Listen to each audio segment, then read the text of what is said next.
When I was at Talbot, one of the professors were talking about like polygamy, and he was sharing when you read the narrative of Scripture, anytime an individual got the extra wife, usually things went wrong. So you got to read it as a narrative. So when you read the narrative, the storyline of Scripture is whenever that extra marriage comes in, everything starts falling apart. Yeah. So that's how you're supposed to read it. I was like, oh, pretty insightful. Never heard that. But, makes sense. Yeah. I mean, that, you know, you can definitely see it. Someone's got second, third wife in the Old Testament. Yeah. There's generally jealousy, child favoritism. Yeah. You know, I just recently spoke at like a little conference thing, and they wanted me to talk about like generational healing. And so this may be, I mean, you both are brilliant, so this is probably really common thought for you guys. But I shared it. I came from this angle of, you know, all Jacob ever wanted was for his father to give him the birthright. And his mom convinced him, you're going to have the birthright. You're going to have the birthright. You're going to have the birthright. And all he ever wanted was that validation, that blessing from his dad. You have the birthright. Right. So much so he doesn't get it. So what does he do? He tricks his father to receive the birthright, takes it from Esau.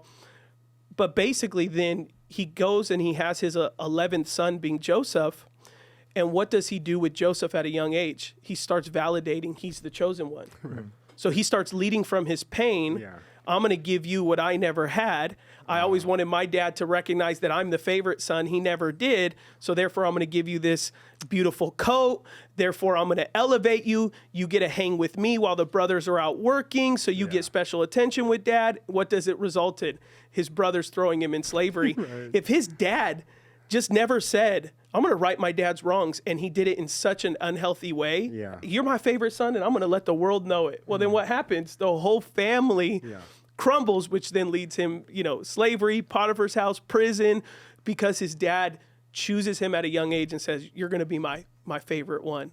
And to me, I just was like, I taught in the sense that I never really ever taught that or really saw that myself in the fact, because normally when we talk about Joseph, it's just like, what a young, naive 17-year-old who goes to his brothers and tells him this vision he has of them ruling over his brothers. And it's like, well, he had that ego because his dad was trying to produce something that he always wanted, potentially for himself, that then he gave to Joseph. It did not result well. So, and there were multiple wives involved in that discussion too. Every time, and half siblings and all that kind of stuff like that, right? Bro. Every time extra ladies get involved. Yeah, exactly. Well, today, man, we're so excited because we have the one and only Dave Gibbons in the house. So everybody, welcome to Beyond the Letter. You didn't know Will was going to be here, huh? That's a great surprise. He was like, Will, what are you doing here? Yeah. So since, I don't know, what, October, probably? September, October, Will's on twice a week with me. Oh, good. So he's become a regular co-host. Twice a month, reoccurring. Or not twice a week. Yeah. I was like, twice a week? Yeah, it's prophetic. It's prophetic. Twice a month, Will's with me and holds it down because he's the brains, I'm the brawn. So that's generally how it works out on the podcast when he's on. But we're excited because like you're one of our heroes, and Will has known you much longer than I had known you, but I've now known you for probably 4 years, 4 years. Right. And so many people look to you as a sage in their life, pastor, mentor. And I know you have a book coming out, which we'll share in a few moments, but just even unpacking your level of leadership, because I know what we're going to share with our audience is you are a pastor. You've not only led at one point one of the fastest growing churches in America and decided, I want to go to another side of town that isn't so pretty and wealthy, and I want to get to that in a second, but then you move that church, and I mean, you're one of the only people I've ever met as a pastor in America who's done something like that. And survive. Yeah. But you're a pastor. You're also an entrepreneur. You're also a leader. You're a visionary. You work with entertainment industry. You work with Silicon Valley. You were one of the first pastors I really ever met that showed me kind of even a glimpse of myself, of what I felt the gifting capacity God had given me in terms of business, entrepreneurship, but also being a pastor, and how you used a spiritual gift that you have to speak. Like the way that you talk about it is like there's no difference between the pulpit and what you're doing, whether it be in corporate America, BYU, or whatever it is. You are consistently that same spirit-filled believer, which I think is like absolutely incredible. So we're honored that you would join us today all the way from Orange County. Come on. First time in Rancho Cucamonga. First time? You serious? Or? Yeah, seriously, man. I didn't know it existed. I go, what's Rancho Cucamonga, man? Where are they headed me? Is it another Disneyland 2? Or? Yeah. What do you think about our mountain? We got a nice mountain, right? Yeah, this is like Saddleback Church 2 or something. I go, what's going on here? Actually, I've never come to Rancho until I started coming to Patriot. There you go. That's what I'm saying. I came here a couple of times to hang out with some homies, but yeah. It's the church that changes the whole city, bro. Yeah, that's what it is. It does. It's like Rancho's a little diamond in the Inland Empire. It's a diamond in the rough. No, I love it. Yeah, yeah. And I remember when I first met both of you guys, right? And I remember when I met you at Young Guns, I think it was. The Brad leadership Lominix. group. Yeah. And then I remember just watching, because you came in like quiet, just checking out the scene. But I remember telling, I think it was Sammy and maybe Will too, I go, that guy has some like major games. What's going on with this guy? Even though you're quiet, I knew you had some authority. Yeah. And I remember exactly what happened. He shared briefly, like towards the end of the whole trip, and you, me, Sammy looked at each other like who's this guy? That's what happened. Yeah. We were like, Yeah. who's this guy? This guy should be talking more. That's what I remember happening. Totally. Yeah. And actually, because that was 2021. And that broke some things for me, because I don't think I've ever talked about it here on the podcast, but I traditionally, I used to have a big marketing company, and so I'd work with influencers and CEOs on how to amplify their voice, and so I produced podcasts for like Martin Luther King Jr.'s daughter. I used to run Martin Luther King Jr.'s social media accounts for a season, and so and as I was stepping into more of a senior pastor role at my church, because I knew the tactics of the game of amplifying your voice, I never wanted hubris. Right. It was like a great fear of mine to say, Adam, you can switch this on to become such a science so fast to amplify your voice, because you've done it. You've done it for real estate agents. You've done it for all these companies. And so I was really battling and afraid of like, how much will I embrace my gift and my call and like let them live together as if God has given me both? Because it was almost like I have my call, but then there's this gift, but I'm going to put my gift on the back burner and just use it for other people. I'll never, use it for myself or my church in that sense. But it was really that weekend, and then predominantly you, because you gave me, I was one of the last people you addressed, and Brad opened the floor and said, hey, Dave, do you have any words for anyone? And in the church world, we call it a word of knowledge or whatever it is. And you looked over at me and you said, you might have said some more things, but you essentially said, you need to speak more. Yeah. And you said, some people need to listen before they speak. And he said, but you kind of said, but you don't have that problem. You need to speak more. You've done enough listening. Like now it's your time to share. And that for me was like, whew, because I had been battling. And you go in this room with all these very influential leaders, and you think to yourself, we all have imposter syndrome in those rooms. So I'm there, and I was just like, man, I've learned so much. I've taken away so much. I needed this. I was refreshed. And then when you said that, that was one of the first moments that I felt like God, which leads to this podcast and how many people it's reached and what I'm doing even as a pastor and a leader and all that. It really, you and like two other moments were solidifying moments for me that were like, Adam, it's okay. Like, you're not going to burn by the sun. Like, you're going to be all right. And I was like, oh, thank God. I was so afraid of that. So that weekend meant a lot to me, meeting you, It really unleashed a lot for me. So thank you. Yeah, you had a real humility of spirit that was obvious, right? And I often note that the ones who are quiet are the ones that are the most dangerous ones. The people that often are the loudest, that doesn't mean that they have the most game and authority. Yeah. So I'm always watching a room like, who's just kind of chilling? Because they're confident in who they are usually. Yeah. They don't have to work through that as much. That's great. But yeah, both you and Will had that, I think, early on, that God gave you more authority than you knew. And then you guys are coming into it now, but there's so much more that's going to happen. Yeah. But, for you both of you, the best isn't yet to come, you have to think about, well, what if the best is now? You know, live this that way. What if the best is actually right now? That's great. Because there's certain things that are never going to be the same again with your children and the way your marriage is, the way you guys look at each other in marriage, even though there's lots of friction usually. But there's elements of it that are really beautiful in this season of your life. And so I'm really glad that both of you guys are stepping into, you know, who you're called to be. Yeah. Proud of both of you. Thank you so much. I appreciate it. Normally when I'm around you, there's always You get discombobulated. That's Yeah. It's like Mike Tyson. You hit in the face. Yeah. I leave going like, what am I Hold on. doing? What just happened? Like, what's up adjustments do I need to make? What I'm trying to do is just unpack stuff and just let Dave unleash. Like, just let him go, you know. But like every time around you, there's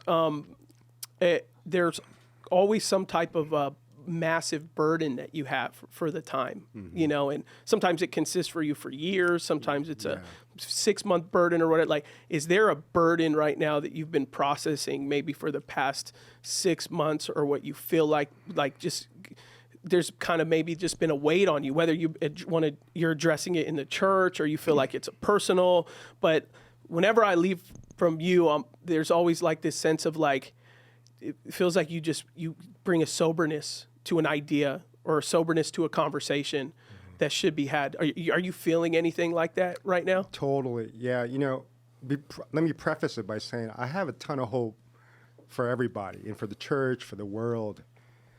So knowing that, I also believe this is probably one of the most dangerous cultural contexts I've seen, I think, around the world right now.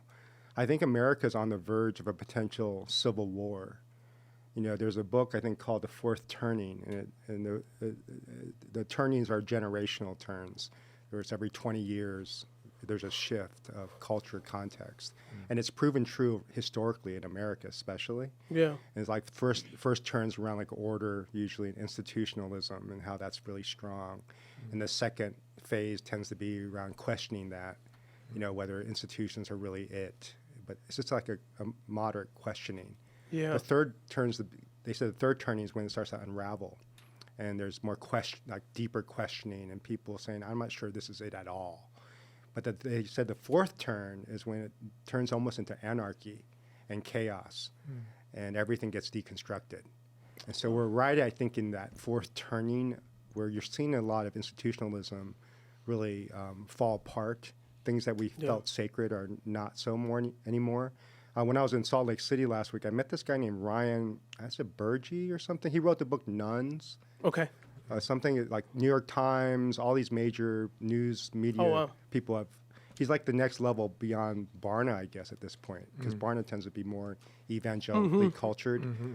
He doesn't have that tie-in. So so therefore he's well respected among secular agencies. Oh, wow. But he said basically the same thing. He said that there's this really civil unrest with Republican, Democrat, you know, with the social ideas and discussions that are happening around orientation and gender and pro-life, pro-choice, you know, and then religion itself. And he basically said he says, if you look at all the denominations, he showed us charts, they're just going down. Yeah. Because they're losing so much. And he goes, and the truth is what's looking like what people call revival isn't that. You know, because basically my understanding of the interpretation was that they're like these large numbers of subcultures, but they're not really impacting the broader society. So so I have a real burden for how are we going to engage these very polar opposite perspectives. There's, I think, a middle ground that I think is really biblical without compromising your conviction, but there's a middle way, a third way to probably address it. But yeah, I'm burdened about that with our culture, you know, because the elections are coming up, you know. Yeah. And do you think like if as you process that and you're like a corporate leader and you're also a church leader, do you think that because we have the global church and then you have a national church, so kind of thing. So we're in the national church kind of spectrum, but you travel all over the world. Do you feel like what happened? Because there's a saying, you know, there's a regular belief that globally, like whatever happens to America may happen to the globe, because we have become somewhat culture shifters. You know, you go to almost any country, our music's being played, a lot of our fashion's being exported, a lot of it from Black community, but other areas. And so do you think like something that would just absolutely shake the national structure, how do you think that would impact church? Do you think it would like just the institution, not just, we know it's Christ Church, the global seed, but it's like just the American Institute. Like, do you think it would shake that up? Do you think that we would have to start clarifying some things? Do you think that we would have to, because one person may hear it and go, like, oh, well, I got to choose a side then. I got to pick a side. Is that the proper American Christian approach, or is there some other type of soberness that should come should America process some type of chaos or go through some type of chaos that we've never seen before in our nation? Well, in John 5, it says Jesus only did what he saw the Father doing. And so I think it's a posture when you start to see things like changing from what you knew it to be, to put yourself in a position of observation before trying to be eloquent about like, oh, this is what you should do. So I think it's more about observing, interpreting, and trying to apply, like, what is God saying here? It's much like how you do the exegetical process in Scripture, right? Yeah. And I think it's the same way to look at culture. Like, I think we're looking for answers right away, when really it's not about answers, because you don't even know what the questions are. So what are the questions you should be asking first as a result of what you're observing? Yeah. And I think that's a really important piece of it. Otherwise, you don't really move to a place of understanding. You're just starting to impose and then further integrate what you already know, which is not really where a lot of the culture is moving, or even where God may be moving. Yeah. So I say, I think when you see things, don't look for answers right away. Just stop yourself and just start learning and listening, asking tons of questions. The main pursuit is to try to understand what's happening, because I feel like God is shifting the nations. And, while you're right, there's this, if you look politically, when you saw the change with the Trump elections, like about 8 years ago, it shifted a lot of the culture of like Brazil and like in Korea, and a lot of nations started to have the same type of leaders start to rise, and then the polarization happened in those nations too. And then you saw, like, prior to that, the mega church growth, where Korea specifically had 8 of the 10 biggest churches in the world at that time. Wow. A big church there, a mega church was 100,000 to 900,000 people, and then you saw multiplication all over the place. But then the Korean church saw the same type of deconstruction that happened in America. Oh. Like, one of the big churches near us, the flagship church in Southern California, I think 2 weeks ago, they laid off 20% of their staff. Yeah. And so again, while you have numbers, they typically tend towards older and then white evangelicals, not the minority population. Most of the minorities are not going to church as we know them, the brown, the Asian, Black. Now, I know. Well, go ahead, Will. No, what's interesting about Korea too, Korea had, we as a nation, like, literally experienced a revival. Like, kind of like America had the first Great Awakening, second Great Awakening. I think missiologists say Korea is the fastest de-churched nation in like the history of the world. Yeah. So I think now it's like less than 3% of young adults and under go to church in Korea within one generation. So the generation before, it was like we went from like 0 to like 50% of our nation became like followers of Christ. Yeah. And then within like a 15-year frame, less than 3% of young adults go to church in Korea now. And why do you think that is? It's a lot. I've thought about it a lot. It depends who you ask. I'm asking Will Chung. Yeah. I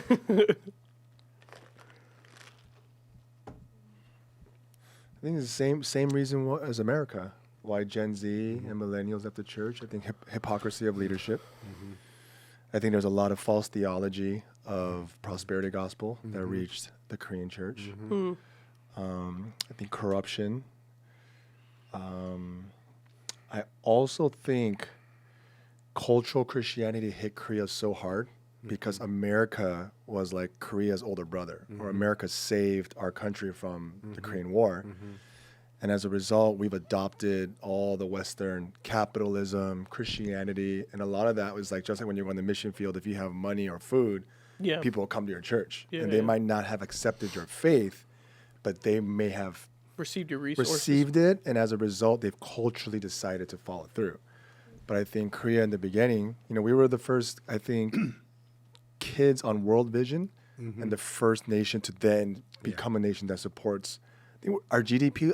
It's just crazy. Korea became like the fastest economic growth, all that stuff. And I think it came from inheriting a lot of the Western philosophies of finances, of the religion, but then it wasn't a real transformation of people's souls and following Christ. So now that need has kind of moved on, I think people are like, we don't need this. So cultural Christianity just got destroyed overnight, over a generation. Those are just my thoughts. You would know more. So. Oh yeah, it's fascinating. Because my mind goes to I have a big burden for minorities in the church, and like you guys, we're part of the national church, and so I go into rooms that I don't necessarily fit in or belong, or there are conversations that my dad's from East LA, Mexican from Montebello. I grew up here in the Inland Empire. My dad was the first person in our family to own a home, or, our generation was the first, me and my brother's generation, first generation to go to college and finish college and all that kind of stuff like that. And so, I go into a lot of rooms, and I think we talked about it before too, even like other stuff is like, right now, the great conversation in America is black and white, but there are also Hispanic and Asian, and that's rarely represented in most rooms. They go like, "Hey, we just trying to make sure that this room is black and white, and we want to be fair and balanced." And it's like, well, we got a lot of other things like in this nation and all that kind of stuff like that. And so, to the respect of what you're saying, and that's from Barna Research and Bible Institute research talking about how minorities are the least attentive to the gospel, least attentive to going to church, all these things like that. That's one of my main burdens, and in terms of processing how to engage faith, really amongst my cultural and ethnic peers, right? Are you? I know you do a lot of unique ministry. So, are there some things that you're doing that, though it may not be prescriptive and every pastor should walk away with, or leader should walk away with, but like you just had Tadashi preach on Sunday, famous Christian hip hop artist, and there's other things you've done that are unique within ministry.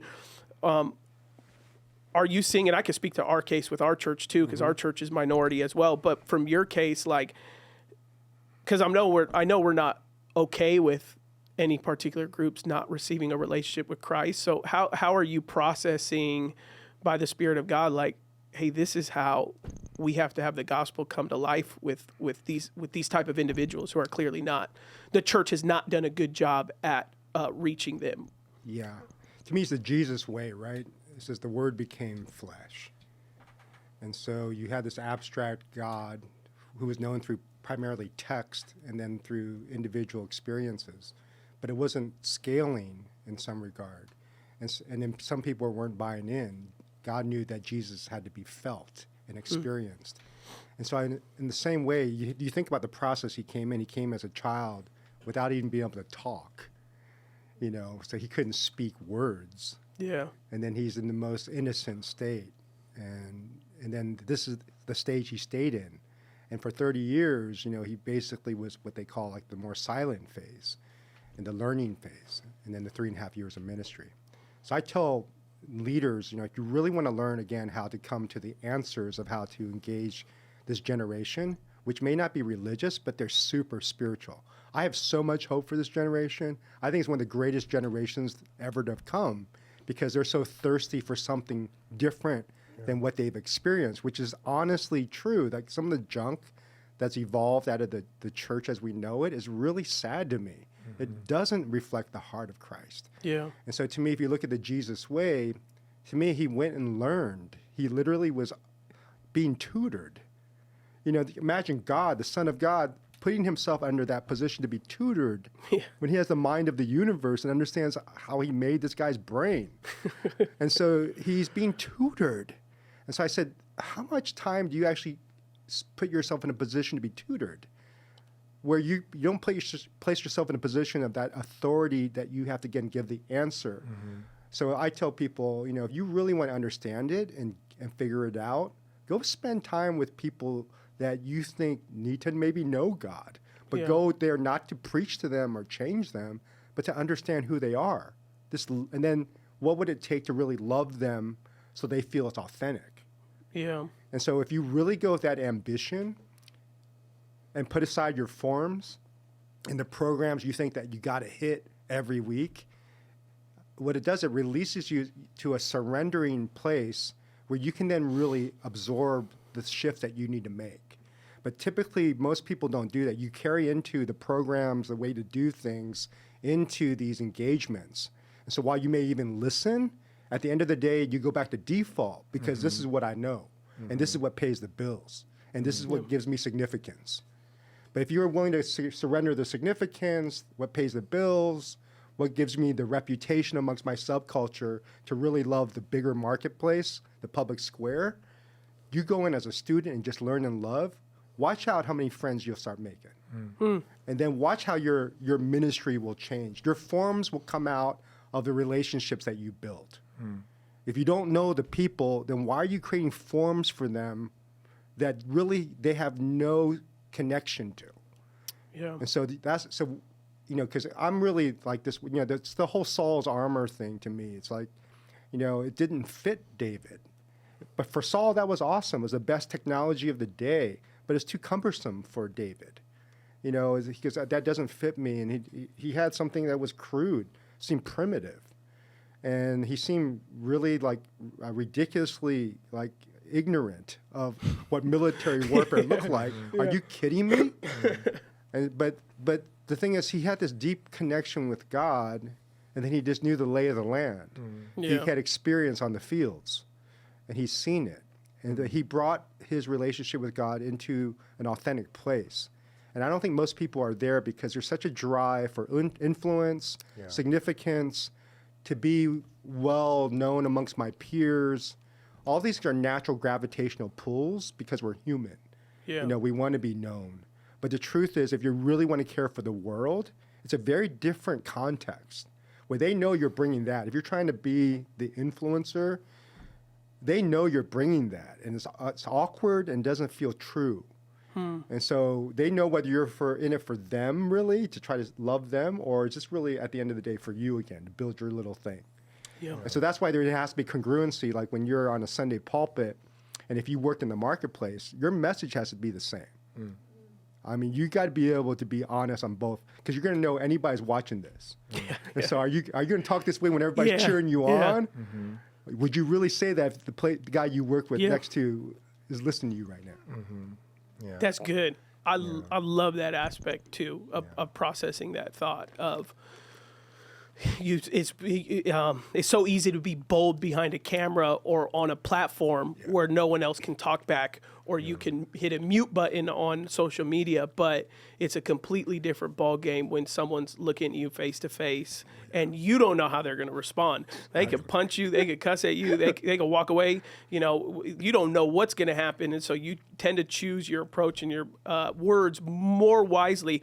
Or like what I often say is, or you know, I tell some of our pastoral team, like, if you're going to talk to somebody, talk to them as if this is a family member, because we have very little grace for other people. But the moment it gets in your home, you start talking and addressing things very differently, you know. So you could say all day on a pulpit, like, you know, if you smoke weed, you're blah blah blah blah blah blah blah. But let your son come home and he smell like weed and he's broken and he's hurting and there's nothing you could do and he keeps running away and smoking, and like the way that you talk to that son versus what you did on the pulpit is two totally different ball games. So I like that you're saying it's like captivating your heart in a way that's consistent amongst all spheres of influence that you have.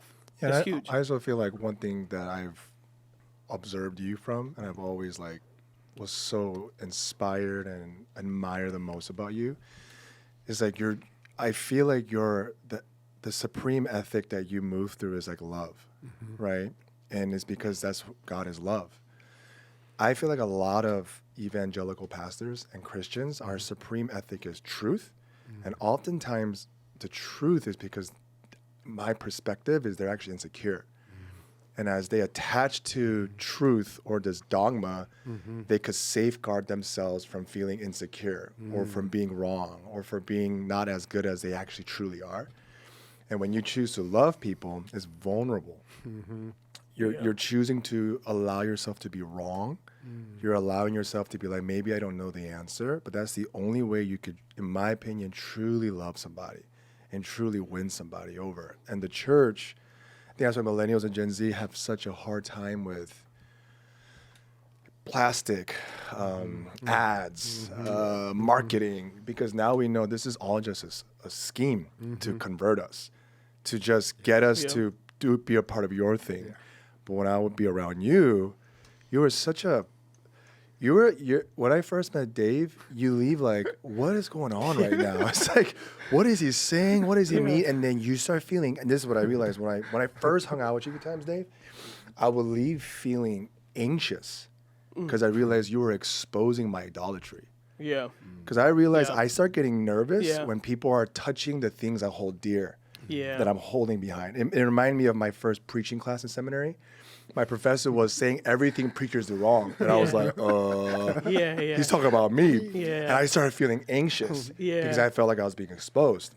Because I was holding to the idolatry of hiding behind the pulpit. And then on top of that, I was doing it wrong, right? But when I hear Dave like talking about how the church has used the name of God for your own ego, you've oppressed people, you've prostituted Jesus. And then you go like, oh, what I'm picking up from you is like, lay down your walls, stop hiding behind these Christian idols, and be like Christ. Be with people, walk with people, be vulnerable with people, love people. And that's been something I've always gleaned from you. And then as a result, you just see things so differently. You just see things so differently, and it tends to end up becoming very prophetic. Because you're not tied to what people are saying you need to believe, and you allow the Spirit of God, anchored by the Scriptures, to like interpret things the way I think it's supposed to be. So that's been something. Even as you're sharing right now, I'm like, oh yeah, I haven't hung out with Dave for a good like for 1 year. I'm being reminded of like how he moves. Your anxiousness is rising. Like, Lord, what am I gonna have to repent about after I leave here? Exactly. Oh man, I'm sorry. No, and then one quote I thought of. I don't know if we need to go there, just because I've seen Dave. He puts his faith to action. Yeah. Right. Whatever you do for the least of these. I heard a quote by Keller recently. He said, "When the world sees us evangelizing, they just see us converting. But when the world sees us doing justice, they see the glory of God." And I was like, dude. And that's what this generation is looking for. They're looking for like God in action, right? Outside the walls of the church, outside the pulpit, and even ministers being more real and tangible. Anyways, those are the type of things I've always feel like Dave is leading the way for our generation, you know? No, it's so good. And, you know, when you think about this, the way we're approaching the world, really, that's what we're talking about, right? How we engage as followers of Christ. I think a lot of the reason why we don't lean into like love harder is because the way people have described what love is. And they say love is like can be compromising. You know, if you're talking about love all the time, you don't speak the truth. You know, you're compromising the gospel. That's an easy, superficial Christianity. So because of that, I think we've shied away from thinking love is super deep. And you know, and we have to understand that love and truth is not binary. You know, to be loving is to be truthful. You know, so first of all, let's not separate the two. They need to go hand in hand. They're symbiotic, because you can't have truth without love, and well, you can sometimes, but you can't have real love without truth. And then the secondary component is, you know, love is hard work. I don't know if there's a harder work of the gospel than truly trying to be loving. I mean, we know this is true in marriage. Because truth is actually much easier. You Yeah. just so much. say it, Yeah. cross the line, I'm Done. out. I'm out. Yeah. Cancel. Yeah. Forget you. I did my exegesis. Yeah. I'm done with you. It's just, Yeah. it's a cop out. And so we shouldn't accept the stereotyping that love is the easy, syrupy part of the gospel. I said, no. This is the Mount Everest of the gospel. This is the hardest thing to climb. I don't know anything harder than love. I don't know anything deeper in terms of truth, in terms of your work, in terms of a purpose and pursuit. Yeah. There's nothing harder than love. And so to me, 1 Corinthians 13 wasn't meant to be this romantic text Yeah. to be just read at weddings. Yeah. This was like a manifesto. Do you really understand what it is to love?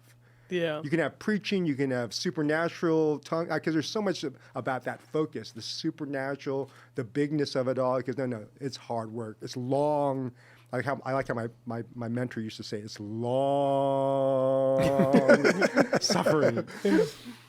But yeah, so I think we have to reframe it. And I think it would help us to actually better equip ourselves to engage it. Because I think we just kind of put it aside and just work on truth. And again, if you're loving and that's your goal, to love God, which we're told to do, and love your neighbor, then you have to ask yourself, how am I actually doing that in terms of percentages of my time? Yeah. Okay, so if you're a pastor, evangelist, you say you're called to see revival in the nation. Well, tell me, how much time are you hanging out with people that absolutely do not know Jesus? And how much time are you questioning them in terms of in a place of learning, not to berate them and try to manipulate them in some way, God, but you're truly in a position of learning. I said, until you show me that you're actually in the city and hanging out with those in our world right now that are very different than you, then don't tell me you really have the answers. You have the answers of the past. You have a form and a language of the past. It's like the King James version of the way you're talking to society right now. I don't get it. Yeah. And most of the world doesn't get you. Was there a time in your life that where, because I agree with everything that Will said, is like this ethos of yours is through this compassionate heart, this loving heart, and a just heart. Was there a time within your ministry where you would say that maybe you weren't defined as that? And what was, if there was, what was kind of a come to Jesus moment for you? Or if not, then how have you stayed consistent in that? But when you had your church in the way that it was, and I know, forgive me if they are not all interconnected, but I know you've had some moments where you were very rigid, fundamentalist type Christian, What? and then and then to now, very very spirit led, Yeah. but believes in a little bit more of the charismatic gifts and stuff like that, or sees them at place in your totally, life. totally. And then you also had this booming mega church in Irvine that was just thriving, building campaign. And then now you're not in Irvine anymore, and you took your church through an entire, not a church shutdown, not a church merger, but a church location switch from the most glamorous city in Orange County to a not so glamorous city. Was your compassion and your love expanding tied into any of those moments, or has you even when you were in kind of fundamentalism, was this your language still? Okay, so first of all, I'm a recovering Pharisee. Okay, bottom line. And I'm not a natural lover. Yeah. I'm an introvert that doesn't like to hang out with people. So everything that I was doing the last 15 years was stuff I did not want to do, to be honest with you. I'm quite satisfied hanging out with myself, being with my bros, eating good food, and making people people admire you maybe for doing something awesome. That's my natural bent. So everything going to in terms of Santa Ana, going into the marketplace was, I think, contrary to how I grew up, and so I had to unravel a lot. And I think I still am unraveling. I still don't know what I don't know, is my guess. But the closer I'm getting into this, I realize, man, I've missed the boat. I wasn't really loving. And I was just kind of doing on repeat everything I was told to do to be successful. And I didn't question it. And so I think when I started seeing what I was creating, that's when it started for me to embark on this journey, to really start being honest about what I've been taught and to question what I've been taught. Not in a mean, cynical way, Yeah. Maybe that it was that way in the beginning because this was, you know how you just react to when you find something out. But I think over time it just got, no, I need to really check some of these things out because I don't think I believe some of the things I said I believed in the past. And maybe I said it because I thought it was the spiritual, truthful thing. But as I got older, I said, I don't see it the same way. So I think it's coming to the place now where I'm able just to, be honest about some of the doubts and even the questions I have. But yeah, it wasn't naturally loving. It wasn't naturally justice-oriented. All of these were intentional steps to try to figure it out. It was just, to be honest, it's an act of obedience on my side. I literally felt it was just purely that. I did not want to be at New Song, the church I started. I did not want to be in church anymore. I felt I can't do this the way I think it's supposed to be built because people are going to be mad at me and people aren't going to get it. So I think I just need to exit. It was only because my wife and my closest friends and the elders at New Song who came around me said, Dave, you need to stay. We think you need to stay. And my wife said this, and she was the one I was most upset with. I was like even bitter towards my wife saying, you don't understand me. I'm going to die in the church here because I don't think it can shift the way I think it needs to shift in my lifetime. And I'm going to destroy this church where the church is not, they're going to leave. They're just going to leave if I really say the things I think I need to say. But she goes, Dave, I prayed about it. And all of them said, we prayed about it. And I said, dang it. And I knew they were right. And so I just felt I just had to suck it up. So the last 15 years, well, mostly out of the last 15, the last 10 of the 15 years have been more of a suck it up, just do what you know is right to do. And hopefully at some point there'll be a breakthrough. Wow. So for those that don't know maybe that detail of the story, you were pastoring, was it originally always still New Song? Yeah, it was New Song. Like I started in Korean church 5 years in mega church on the East Coast with Dr. Kim Song-bok, and he then went to Hallelujah Church, one of the biggest churches in the world. And then from that, I exited and I went across country to start New Song in my apartment in Irvine with a few people. Without any, we had offers from Southern Baptist, from PCA, like all the new upcoming church plant guys, they'll give you offers. Yeah. I told them no, because I didn't want to be having to cater to create this something new and be trying to answer to that. Yeah. I felt I'd need to be free of any type of outside, not that I was not connected to church, because I got the blessing of all the major Korean church leaders in the world that I knew. They gave me their blessing. And then one of the key pastors sent me an offering, like money every month personally for like 5 years. You know?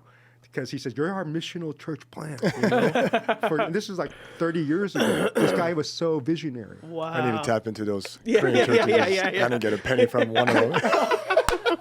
Well, you got to respect them. Oh, dang. Come on. No, I was teasing the elder talk came I in. was teasing you. Because New Song, if I remember correctly, you guys were thousands. Yeah, like over 5,000. 5,000. Yeah. And then in your book, you had a moment where it was like, is this it? Yeah. It was at the Anaheim Convention Center. Uh-huh. We literally had people at Disney gloves, showing up in the front. and then there was Galaxy Theaters, a nightclub in Orange County. We got the best sound crew from Galaxy. We had all the lights, the technicians. We spent $100,000. This was 15, 20 years ago. Yeah, that's for huge. just that day. Yeah. But then I remember just like walking out right before stage, I felt I heard a voice. And being a person who didn't believe in the gifts of the Spirit at that time very much, especially the supernatural gifts of the Spirit, it was kind of startling when I heard, is this it? And this echoed in my heart, is this it? And I go, dang, what's it? It's my definition of success. Because I had envisioned that there'd be this humongous amount of people, these young people especially, that would come to Christ.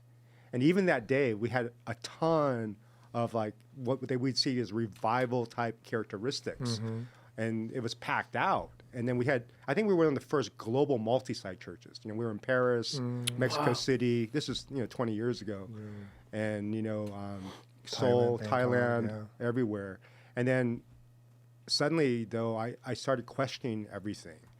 But I didn't tell anybody until we didn't get that piece of land. When we didn't get that land, which was a flagship piece of land in Orange County, I didn't know how we were going to continue to scale because I felt this was going to be the hub church that everybody would see on Interstate 5. And I thought Korean Americans, Asian Americans are going to be proud, man, because then it shows kind of we made it. It's not just like the typical mega churches, but it's the next generation of Asian Americans that are coming up. And so I was really proud of that. Man, we're going to be that type of church. But then when God had me start questioning these things, there's 3 questions that he asked me as I started pursuing this. And it was important because when you think about God, sometimes people are thinking, man, he's going to give me the answers. But I knew it was God because the questions that he was asking. And that's what made me know, because he said, what would the church look like if it's not contained on a piece of land? And then the second thing is, you said it wasn't about the building, but what happens inside the building. Maybe what's more important is what happens outside the building. And then the third question was, what if you don't have to plant any more churches?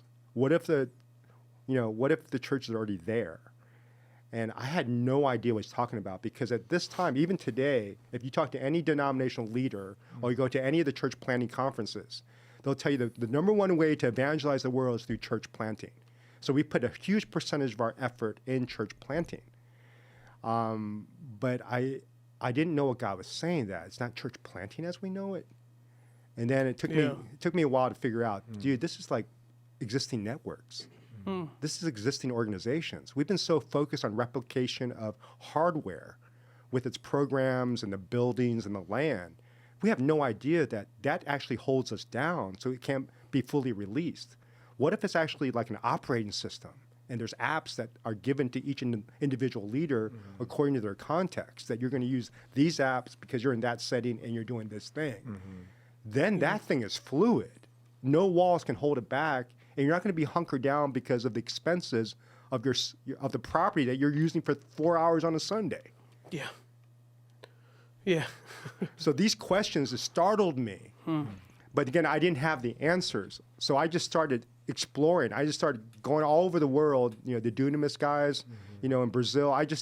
They were frustrated because their ideas weren't working. And they weren't sure what to do next. This was like 10 years ago. And then I just told Zoe and Teo's sister, I said, hey, why don't you just come live with me? And she lived with us for 3 months. And then I started hanging out with Teo and the gang.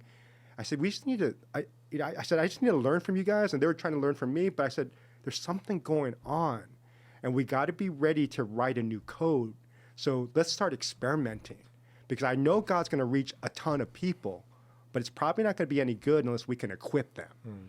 I mean, what good is it if they get excited about God, but then they don't feel really fully equipped to know how to take it into the marketplace or into their families? They don't have a language. They don't have a way to live with them beyond trying to bring them into their orbit inside their silo subculture. Can you meet like these avant-garde people that are so avant-garde that you'd actually hurt them by bringing them into your church? Like, are you going to be able to release them where you could spend time with them and love them in their environment and help them create a community within their environment? See, that's a different look. What's interesting for me is like some of the stuff you're sharing that you went through 15 years ago are the things I'm going through now. So like, and just full disclosure, if my people at church hear this, y'all know I love y'all. I love y'all, beloved. I know I'm wearing Patreon merch just because we don't got beloved merch yet. But like, especially when a lot of merch right now. Especially when I'm just, I literally talk about this with my wife a little more when I'm discouraged. But I would tell my wife like, I'm out at 40. It's going down by 5 years. That's how those 45. When I first met you, it was 50. Right now we're at 45. Now we're at 40. This sounds. I'm just gonna, and I think this might tap into what I'm trying to say. So like Tim Ross, right? Tim Ross started Basement, and then more recently I listened to Carl Lentz podcast. And then both of them, very successful pastors, obviously different stories, but Carl recently was like, I was a pastor all my adult life, but now I feel like for the first time I could just be myself. Right. And when I heard that, regardless of what you think about Carl, there's even for me, there's this longing where I'm like, I just want to be free. Totally. Because the church structure that I've planted is forcing me to live a certain way and be a certain way and mold myself a certain way. So I talk to my wife a lot and say, this is active obedience. I'm doing this because God's called me to. but I always have one door open because I want to be free to become who he's called me to be and not confine myself to a career. Exactly. And when I see you and hearing you, it's almost like you're giving yourself permission to become the fullness of who God's made you to be. Yeah. And as a result, it's expressed in so many ways versus corporate America fit this mold. Right. And then if you go to church, a pastor fit this mold. Right? That's why no one had tattoos. At least millennials, we broke out a little bit. But on a core institutional level, there is something that forces us to try to become something for our definition of success or it. So even for me, so I tell my wife, this is why I love podcasting. Yeah. I actually love this. Like, no stress, no acting, no sermon prepping for 20 freaking hours. It's just I'm hanging out with my homie and I'm just talking, right? So it's just giving yourself permission to dare to be like, have a risk and have faith, you know? So, but I have those thoughts. I don't know. How did, as you like came to those things, you mentioned the church in Thailand, you know, Paris, all these people looking to you as the guy, right? You were there, you know, like Paul, follow me as I follow Christ. So it's like, man, Pastor Dave, he's our guy. He's our new song guy. And then you kind of start to deconstruct this view of what and you're doing this at 15 years early before anyone else is doing this. Yeah. And you're going, hey, I'm gonna rechange how I focus, what I focus my energy on. Like, where was there a crossfire between? Were there people hurt that maybe they felt like they signed up for this vision, and then when you kind of go, hey, it's shifting. How did you process maybe disappointing people? Yeah. And maybe how did they process? You aren't them, but through the years you've seen them. How have maybe they processed moving forward without looking to you as that person that they thought they were going to be tied to in that way? Yeah, that's such a good question. I don't think I did it really well, to be honest. I remember when I was working through this, I was very public of my processing of my doubts. Like, I remember the first Sunday I came back from Bangkok I said, I don't think I did this very well, and I didn't do it right. I go, what are you talking about? Yeah, I don't think I built this church the right way. Everybody was wanting me to come back, like, let's go. Back from sabbatical, more vision. But I go, in fact, I'm not sure if we're supposed to be here in Irvine. I said, people in Irvine. That's crazy. We had Lamborghinis, Ferraris, BMWs coming in, and this is like a cool. Yeah. Like, we were the rock in church at that time, that was multi-ethnic. Yeah. And so it was like, and then I said, I think if God were here or Jesus, he'd probably be in Santa Ana. As soon as I said that, you could hear a pin drop, and I literally, I could feel, seriously, because I'm an empath, and I could feel people leave me. As soon as I said that, I could feel their souls. Feel it. Yeah. They started to say, "I'm out." What's he talking about? Yeah. And so I don't think I did it exactly right in terms. Because I was feeling like I just need to share everything I'm thinking. I've changed on that perspective. Like, you don't tell everything to your kids. For sure. Yeah. I think I was at the point where I'm just gonna pour it out. I was just talking naturally, like I talked, and I go, "Oh, that wasn't very smart." And then secondly, I don't think I was good about, there's some visionary things that God gives you maybe prophetically or whatever you want to say that you hold. You don't need to share that, man. And I think I should have held some things dear and then not think I have to make a church-wide program out of it. But just maybe test it out here and there and confirming this to the Lord and then getting confirmation from the community when it's like time to maybe go more public. Yeah. I think I was too aggressive or maybe trying to be more authentic than I should have been at that time in terms of publicly. Yeah. So and then I think they struggled because they wanted a father. I think people wanted a father. They didn't want to leave their safe environment. And so I think it was good. I think a lot of people went to some really good churches around us that it catered to what they needed. So we didn't think that was bad. That's really healthy. Yeah. But I think over time people start to understand, it was a growing period for both of us. And, we didn't understand each other completely, but now we do. So let's keep moving on. but Wow. it wasn't easy. It was really hard. So you went from Irvine to Santa Ana within what, 12 months, 6 months? No, it was a several-year journey. Okay. So we started announcing it, and then talking about it, and then we started ministries in Santa Ana. Like where the Hidden House Coffee is in Santa Ana, like this really cool coffee shop. That was our first place. Then we started Laundry Love, where we're with Charles Lee, where we're helping the homeless wash their clothes every week. We started doing these initiatives, and I brought Francis in, and I think it was what's his name, Circuit Riders with Brian Brett. Brian Brett. Like he became my brother, Wow. and we started strategizing like these movements across the world. Was Francis Chan still at Cornerstone at that time, or he had left? He was. In fact, Okay. he asked me he says, hey, he found out that we were thinking the same thing about exiting church, and we were kind of discouraged with how we saw megachurch going. And he says, hey, can we switch pulpits and you come to this church, my church, and I'll go to your church, but I want you to give me an assessment on whether I should stay or not. And so I went to his church. I remember it. And, That is crazy. I told him Oh my gosh. it was a great church. Yeah. It was a great church. But I said, I don't think you're called to be in one church. And I feel that with both of you guys. I mean, you're called to be in a church, a community, but you don't have to feel like it's binary again. Mm-hmm. You can be a leader in a community of faith, but you can do your thing. Because to me, it's always healthy to have a foot in community. It keeps you honest, and people know you, right? You keep you real, but it shouldn't hold you back from being who you're supposed to be. If you're meant to entertain or meant to engage in a public, man, go for it. The church should know, hey, this is a special leader.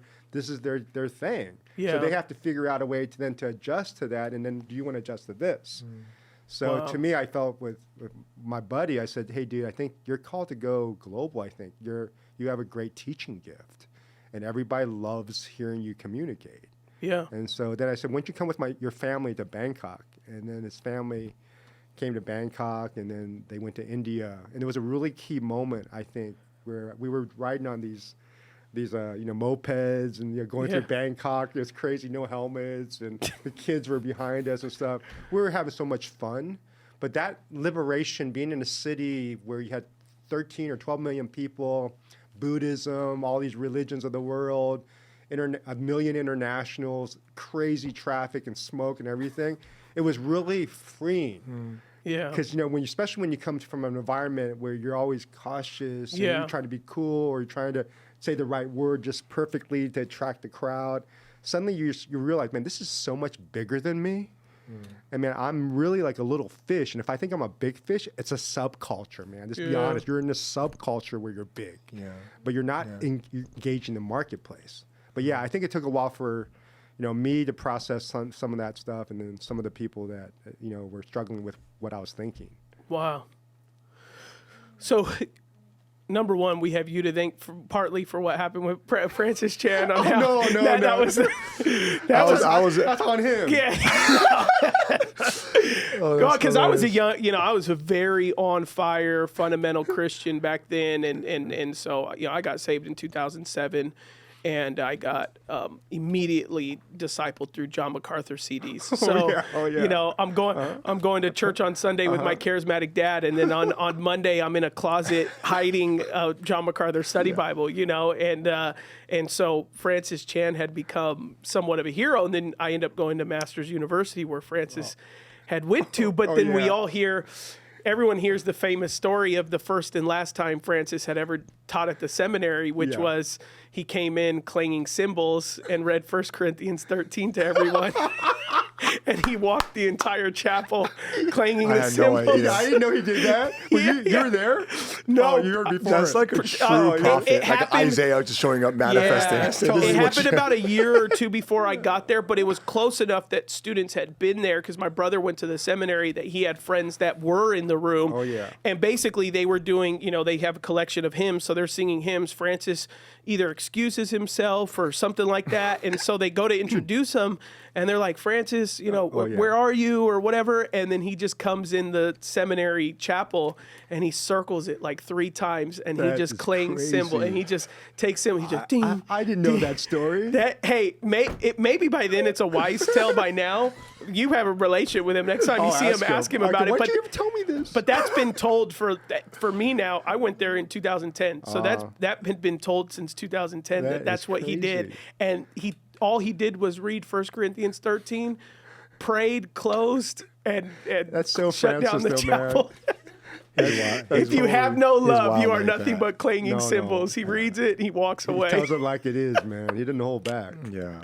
I'm speaking about Francis and Dave Gibbons, me being a Korean American, Asian American pastor, you two were the only people I've ever saw in the church space. And at that time, not just church space, in entertainment and everything, And so for me, when I would see you and Francis, it would just connect more, right? And then you just wrote a book, and the title, it can't be better title. Yeah, it's a good Shape title. of My Eyes. You know what I mean? That's a good title.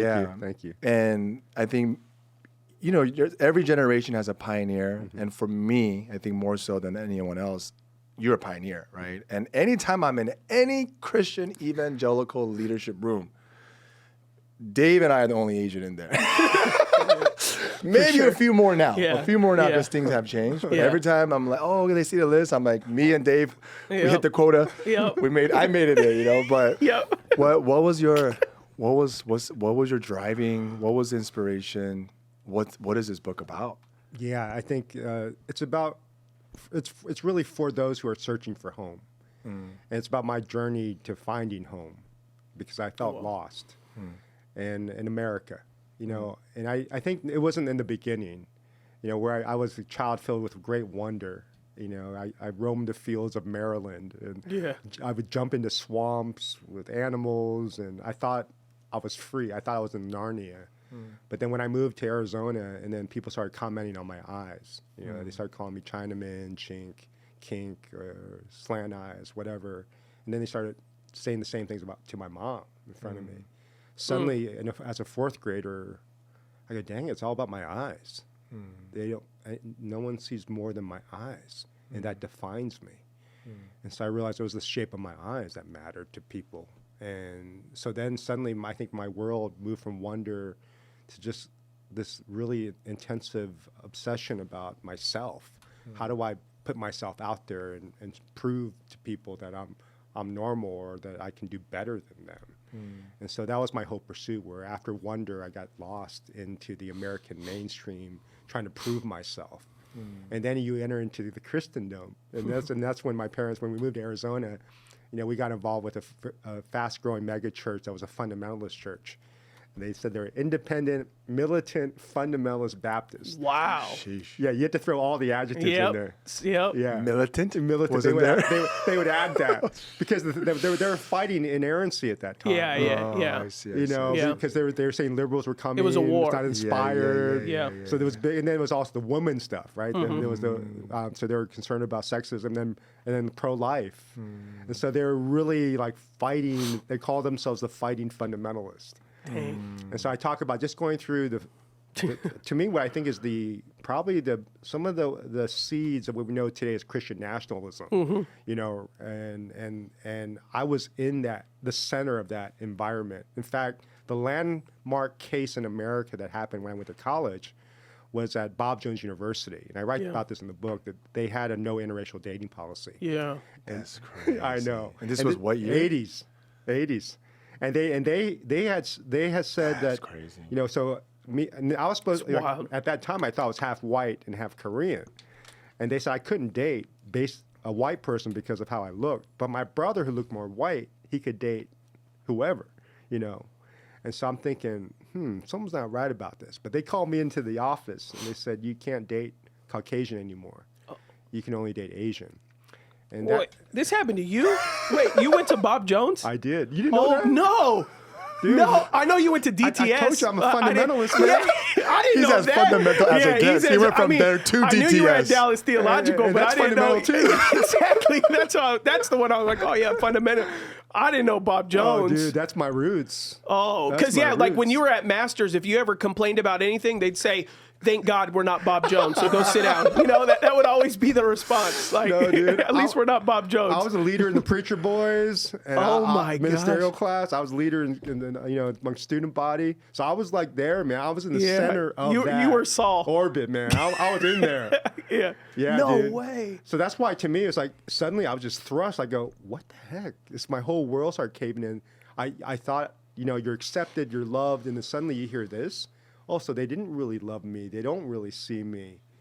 It's much like maybe a pastor goes through because you realize, are they really coming for Jesus? They coming for me? What? And you're thinking through all that. And so I talk about in the book, this is the journey through unraveling some of these ideas of what a relationship with God, church, community looks like. And then processing some of my journey with New Song. And yeah, then How old were you when they told you that at Bob Jones? I was 19. And was this thing about your relationship with your wife, or was that someone else? At that time, it was someone else. It was a girl from Tennessee. Yeah. No way. Yeah, but then what happened is that summer after they told me, that's when we both broke up with the people we were going with, and then we happened to see each other the next. You and your wife. Yeah, and she wow. had said as soon as she broke up with the guy, or they decided to break up with each other, she said God put me on her heart. And she said she said she never had romantic feelings towards me. I'm not sure if that's good or bad. Yeah, I know, right? But then she said suddenly she had these romantic feelings for me. And she goes, I think I should date Dave Gibbons. Oh, and my then she goes, gosh. I'm going to date Dave Gibbons. My wife doesn't talk like that normally. Yeah. Right? She's really chill. But then she said, like, when she checked in, I was registering students that day because I was involved in this office stuff. And she happened to be in my line, L through the N section. Her last name was Locklear. And she happened to come while I was working that day. Again, we didn't plan this. And she goes, oh, my goodness, Dave's right there. Yeah. How am I going to tell him? And then what do? Hey, Becca, how you doing? Oh, good. Are you engaged yet? No, we broke up this past summer. I go, oh, that's too bad. I said, we'll have to get together sometime. I have a question that Wow. you just threw in there and we just moved on. You said you thought you were half white. Yes. What?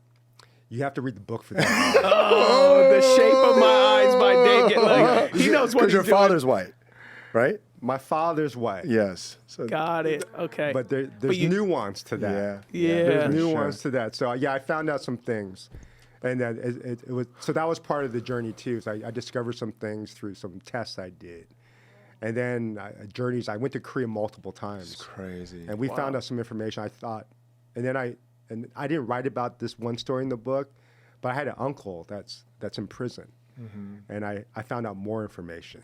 Oh, wow. And so things. So you know how I'm not sure if it's true with you, Will, but there's stories I didn't know about my family. Sure. Nor was I willing to, I think, or felt an eagerness to figure it out with them. I didn't sit down, Mom, you got to tell me about this. I don't understand. I never did that.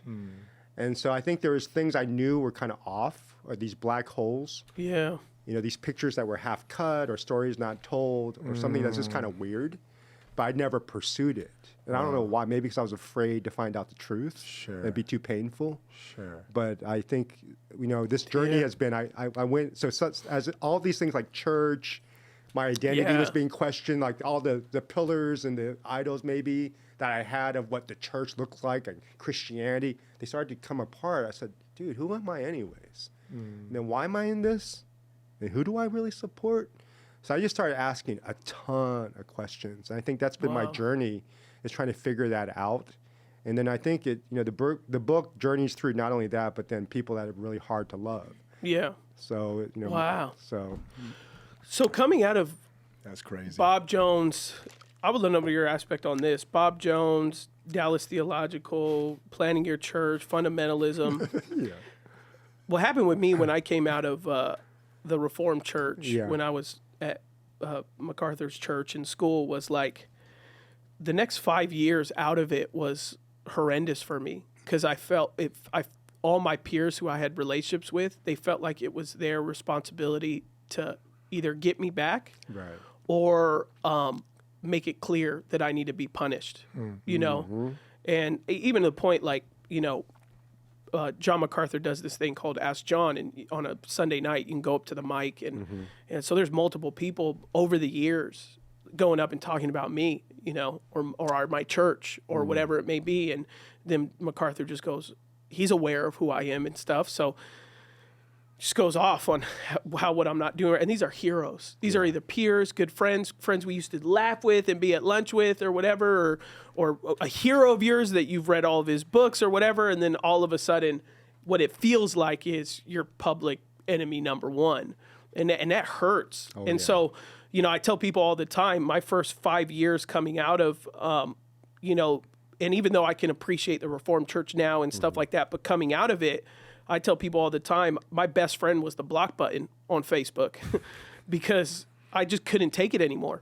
A new DM, hey, brother Adam, just want to let you know, bop, bop, bop, bop, and this, and you have women preachers, and you believe in the gifts, and you're this, and it's just, I got to a place where I was just like, man, and then I'm in my own world, and just in church in general, you're not going to be everyone's favorite. So then I'm also experiencing people who think that, because I have tattoos or whatever, and it's like, now I'm dealing with my own church folk that just has a natural area of drama, criticism, whatever, welcome to church. So it's like, I feel like I'm on a two-front battle.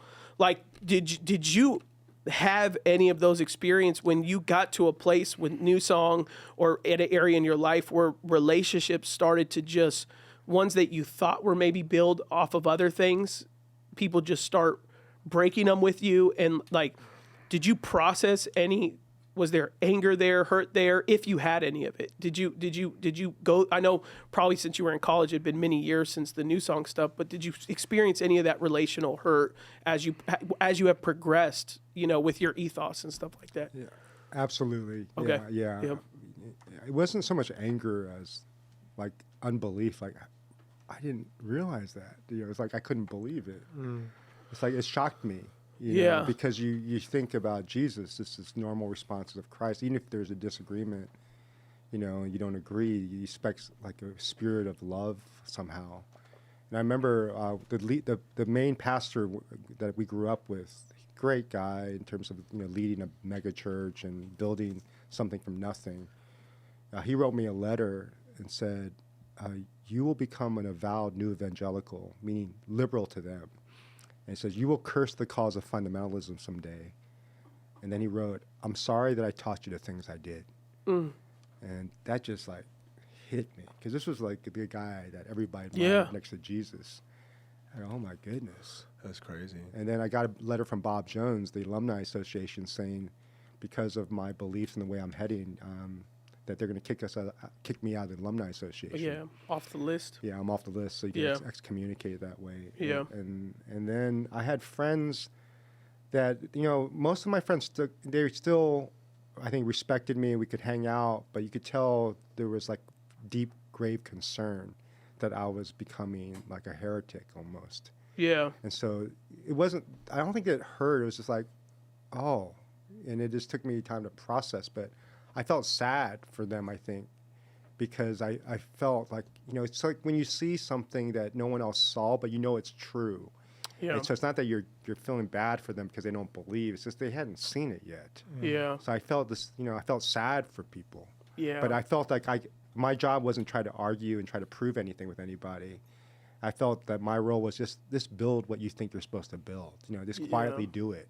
Yeah. And then maybe in your generation, there'll be fruit. Yeah. But I had to come to a point and reconcile my own spirit that, hey, maybe I won't see it in my lifetime, but maybe my role is to plant the seeds, and maybe my kids' kids will see it someday. Yeah. Yeah, that's powerful. I remember one of my first moments of what I thought what would ultimately lead to, and not demonizing any aspect of where I came from, but I might have had an uh-oh moment, was I left my Pentecostal school, Life Pacific University, who God has done a miracle now, because now I'm on the board of trustees and I'm, you're leading it. Yeah, and I'm helping lead the university, but I left it 2 years into it. Right. And I had great professors when I was there who they would take me to a coffee and they would just let me process my Reformed beliefs. All right. And one of the professors in particular said, "Adam, you're always welcomed here at this university, but I don't think you're going to be at peace until you go and explore Masters and John MacArthur and stuff like, but I'll always love you. And that was so big, but at the time you're 19, you don't appreciate it. I think you're just doing your job. He wasn't doing. I know Professor Adams to this day now. We have a great relationship, That's awesome. but it took time, because then I just thought, you're just doing what every professor's supposed to do. And it's my first week at Masters, and I think I'm gonna be at Mecca. I just and we're all gonna hold hands.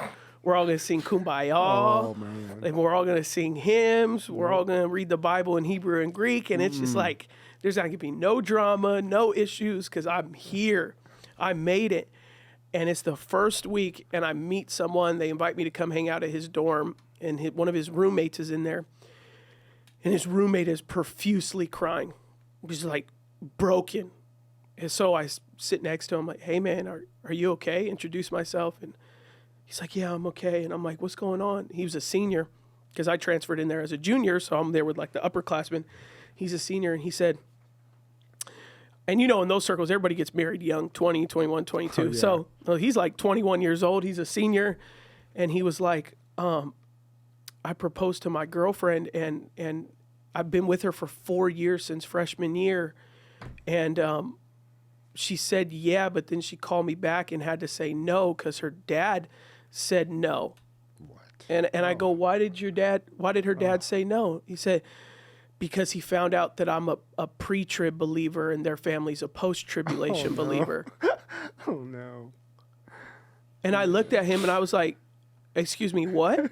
Yeah. And then he goes, yeah, I believe Jesus is coming before the tribulation, and their family believes Jesus is coming after, and he believes I'd be a detriment to his daughter if she married me. And so she said no. And I went, what did I just sign up for?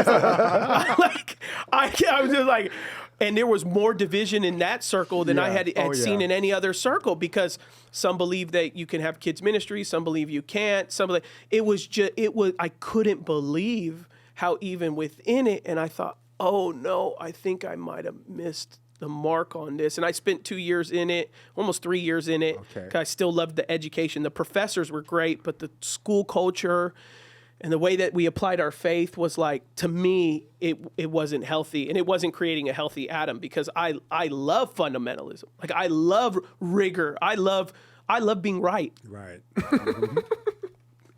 And that circle is right. They don't mess with no gray areas.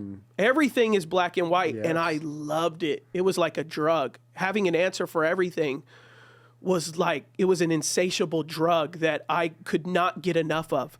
Give me more right answers. Give me more truth. As long as you give me the knowledge I love it, because I love to be right. And I love to have the answers. And then I didn't realize, though, going full circle back to what Will was saying, I didn't realize that you could have truth and you could have the right answers, but you could also not have love. Right. Yeah. And then when I finally had to, through some professors and stuff, a professor actually walked me back. Essentially, he challenged me. He was in his late 70s, and through a long story that our podcast has heard many times and my church has heard many times. But essentially, he told me, Adam, my prayer for you is when you get my age is that you don't know a lot about Jesus, but you look a lot like Jesus. And he told me, your dad looks a lot like Jesus. And then he looked at everyone in class. He said, you guys know a lot about him, but none of you look like him. And that wrecked me. I didn't know how to reconcile that statement. It just like that one word, just like, I drove back to my dad's house and was just like, I don't agree with you theologically right now. Now me and my dad agree totally theologically. But at the time it was like, I don't agree with you theologically, but I know you look like Jesus, and I need to surround myself with somebody who looks like Jesus, because my habits were all jacked up and all that. But my mind, it was right. I was correct all the time. And that pride ate me alive. How did you process, though, maybe for both of you, even your hurt and disappointment with what you grew up in or what you were attending? What did you do with all that? I mean, because I didn't grow up in church, and I never been to any church thing until I was like a junior in high school. And I had a fast track, but for me it was different. Mine was interesting was my pain point was just I never belonged to a group because I got saved on such a radically charismatic ministry. But then Asians generally are more Reformed Presbyterian. So from the time I was like 18, 19, the Asian American Christian circle didn't really embrace me. They just thought I was kind of, too much. But I wasn't American enough to fit into the other circles. But then my wife, from the time I was like 22, 23, she would always say, I think the reason why you don't fit in is because God's called you to speak into every stream. So for me at that time, I found a little bit of solace. But I never had like, I never had like, I belong to this group. I belong to this group. I was just, I'm trying to follow Jesus. I'm learning. And now that I'm in my mid-30s, I'm seeing, oh, wow, that is happening. God's inviting me to all these different spaces. But I've never been like, this is the only way. Because I've always felt so incompetent and stupid. So I always felt like I don't know. So even when I was like eating all the Reform stuff, I was like, oh, they're right. And the next week I'll listen to all the charismatics. Oh, they're right too. So for me, I've just been that way. And I've never, if I had to say I have a little hurt, was I never felt like my own people like accepted me, which is specifically the Korean Christian pastors. I've always felt like they looked at me like, and so I till this day have a little bit of chip on my shoulder, and I'm just being honest. Like, and then like obviously the more critical people are the Reformed people. So in my pride, I'll be like, you just wait. I'm going to speak at the biggest Reformed church and show you that I spoke there and you didn't. So funny. So I have to like repent and be like, oh God, like I'm so arrogant. I'm so prideful. But yeah, it's a little different for me. So I'm so blessed to have the community I have. So I just have, and that's what brought me back here to the church that we're at right now. And my dad's church was, man, the community always loved me, even when I was like not in good graces with my dad or having a great relationship with my dad theologically. We had a fine father-son relationship, but that hurt with dad, and it just man, people always still loved on me, checked on me, shown grace towards me, helped me wrestle when I'd be in sin, accept me when I was in sin, restore me. So I've had consistent. And I've had friendship circles come and go, but the community I do have and the family I do have, it's been consistent. And so it's really helped heal a lot of expectations maybe I've had. And so one issue I do have that I can recognize really fast is because my dad was always busy with church and because he gave a lot of his time up to church. And I desperately wanted I've had a great pastor as my dad. I've had a great leader as my dad, but there were days I really just wanted dad. And so a way that I can, like you talked about your like chip on the shoulder aspect, a chip on my shoulder is if someone tries to father me without permission. I get really defensive really fast and my wall goes up really fast. So it tends to be if someone's older, and if they immediately criticize something about me or something I'm doing or a thought that I have or something like that, and this just recently happened with another pastor, I said something, but he didn't hear the full sentence. He was ready to respond with his opinion. And the moment he did that, I was even talking to my dad. He's like, I could see your interest and your soul. It just went away. Like we were, for 20 minutes, we were in a conversation like this. And then once he did what he did, I was out of the conversation. I no longer was asking questions. I no longer was talking back. It was just me going, oh, that's great. Oh, I'm happy for you guys. Oh, that's awesome. I was out of the conversation. So I can recognize that part really quickly. And now me and my dad have made such a great relationship now. So that has healed. But I can also I'm aware, like if that starts to inkle, if I feel like an older gentleman goes into that area of my life without permission, just immediate, because I was hurt by John MacArthur. I was hurt by this. I was hurt by that. I had expectations for my dad, who really at the end of the day did a great job, but he was doing it for the first time. He's looking hindsight 2020 saying, yeah, I should have said no to more things and I should have been more available, but now we can heal of those things. And so me and him have had those conversations, which for me are so good. And I'm not looking for that void to be filled, maybe like I was at 19, 20. Because in my head, it was like, if I just meet John Piper, or if I just get time with John MacArthur, or if I just get a guy in my life, like that, I'll be good. I'll be fixed. And then I started recognizing like that's not what's going to do it. And so those are how I process, you know, healing through some of those things, and enough to even then look back and go like, man, remember Professor Adams who took you to coffee when you were like writing papers against everything he was teaching and all? He loved you. Like, you have had consistent father figures in your life that you just didn't notice that they were there, because I was looking for the perfect guy that was going to be that. So that's really how I processed a lot of that pain over the years, to the point that I can be disappointed and be okay today. In the past, I wouldn't. Like, if you disappointed me, I'd be like, I'm never trusting anyone again. So crazy. As you were talking, I was feeling your anxiety. Yeah. Well, I was feeling like, that empath power right there, bro. Yeah, boy, that was rough. Yeah. But no, you've come out of it strong, though, bro. Yeah. You're doing good. Thank you. Thank you. Which leads me to people like you who I've seen consistent, and I go, man, I just, whether I've been blessed to be in your house many times, I've been many rooms, I've been up north with you, we've had layovers together and spent time, where I go, man, when I'm around Dave, I can just put my wall down. I trust him with my heart. I trust him with my feelings. I'm not asking you to be something that you're not, and you don't act that way. You care. And so I think there needs to be more spiritual leaders, generals like you in the faith, who are approaching all of us young guys in that way. Because when I'm around you, I don't feel, to the point, at Will's point, I get anxious, but I also don't feel like I'm failing every chance. Where I get around other individuals who have maybe been successful or been somewhere, and I'm around them, I'm just like, man, they just keep telling us everything we're doing wrong, and they don't even know me. They don't even know. I remember one time I met a pastor, and he was like, everything wrong with your generation is you guys don't know the Bible. All you're doing is speaking in tongues. All you're doing, and then I looked at him, I'm like, man, you have no idea. I just came out of John MacArthur's camp. I don't even speak in tongues yet. Like, you're not like, but it just went straight. You know, he stepped in as that father, and I was like, and so then I stopped him, and I was like, I don't speak in tongues, and I was trained by John MacArthur, and he was like, oh, well, because he was a charismatic guy, so he was like, okay, nice to meet you, and he walked away. He didn't want, and so he didn't want to smoke. No, he didn't want to smoke after that part. And so now now I do identify as a charismatic who does experience and practice. I don't practice all the gifts, but I believe in all the gifts. But it's just, it's been interesting where Lord has taken all of us in that way. Yeah. Well, sir, thank you for being here with us. Yeah. It means the world to have you make the drive. I've asked you. We talked about it for quite a few times, so I'm glad it's worked out where you could come out. Thank you so much. You know, I get to experience Rancho Cucamonga, man.